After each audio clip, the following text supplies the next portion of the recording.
Limoges, une ville qui sort du lot. Voilà ce qui avait été dit lors de la présentation du dispositif de Normandie. Concrètement et en simplifiant, il permet de bénéficier d'une réduction d'impôt lors de travaux réalisés suite à un achat immobilier à visée locative de longue durée. Travaux devant permettre d'améliorer la performance énergétique du logement dans la limite de 300 000 € par personne et par an et avec un plafonnement de loyer, comme un excellent coup de pub pour la ville.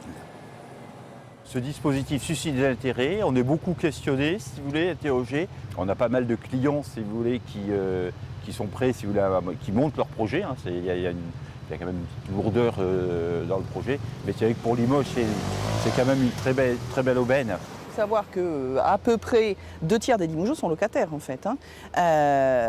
Donc on parle toujours de l'accession à la propriété. Dans une ville-centre, dans une ancienne capitale régionale, mais dans ce qu'on peut appeler une grande ville, il y a quand même un besoin de locatif très important sur des segments particuliers, soit sur des populations de type étudiant, soit sur des populations plus âgées, soit sur tous les entrants du territoire.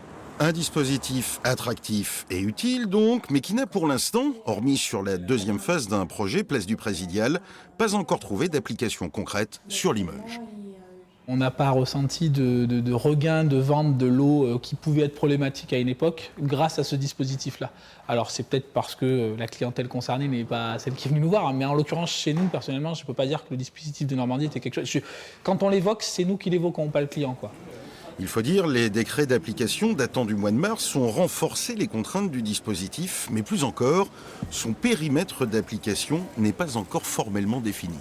Je pense qu'il va falloir quand même à un moment qu'on délimite tout ça, savoir exactement quelle est la zone urbaine, périurbaine, hypercentre, puisque c'est un peu ces trois solutions qui sont aujourd'hui en phase de discussion.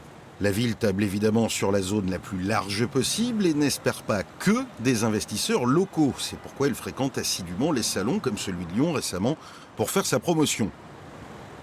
Mais pour attractif qu'il soit, le dispositif de Normandie n'attirera pas à Limoges les plus grosses fortunes.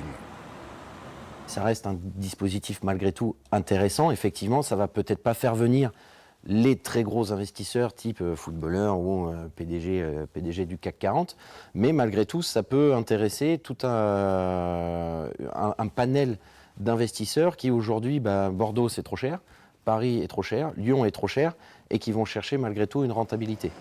Tous les acteurs du marché attendent donc impatiemment les dernières modalités pour placer le de Normandie, d'autant qu'officiellement, la mesure ne doit durer que jusqu'en 2021.